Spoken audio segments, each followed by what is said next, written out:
Nifaly sy niravo ihany koa ireo ankizy eo anivon'ny Fjkm katedraly Analakely io tolakandro io nandritra ny krismasin'ny ankizy. Hetsika fanao isan-taona tao anatin'ny fandaharam-potoana moa ireo fampisehoana nirahana tamin'ireo sampana maro samihafa eo anivon'ny fiangonana izay nifandrimbona anatin'ny izao lanonana izao. Mitondra ny amin'ny lovaramanantsio eo amin'ny sary ny Stefana razafy manjimby.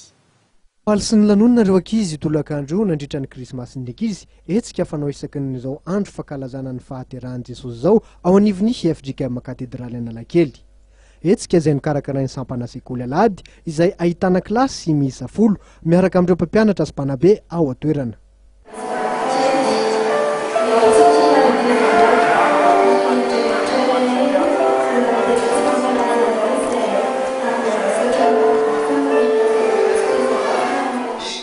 Nitondra ny anjara biriky ny tamin'ny fanantanterana izao krismasin'ny ankizy zao ihany koa ireo sampana misy 12 hafa ao amin'ny Fjkm katedraly Analakely.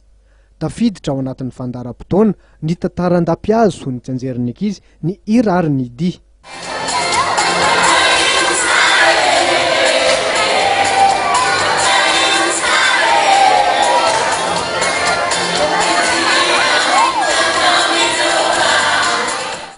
Fa isan'ny nampiavaka ty krismasin'ny ankizy teo anivon'ny Fjkm katedraly Analakely ty ihany koa ny fanasana sy fanolorana fanomezana ireo fianakaviana mantra avy eo amin'ireo fokontany manodidina. Dia tao anatin'izay fanadihadiana izay ihany koa moa no amaranantsika ny fampalam-baovao amin'izao takariva izao tompoko lahy sy tompoko vavy mankasitraka anao indray nanaraka izany hatramin'ny farany sy dia mamerina hatrany ny fiarabana atsika rehetra moa ety am-pamaranana na tratra ny fetin'ny noely ary mbola mamerina ny firarian-tsoa hatrany ihany koa veloma mandra-pitafy fa indray tompoko lahy sy tompoko vavy.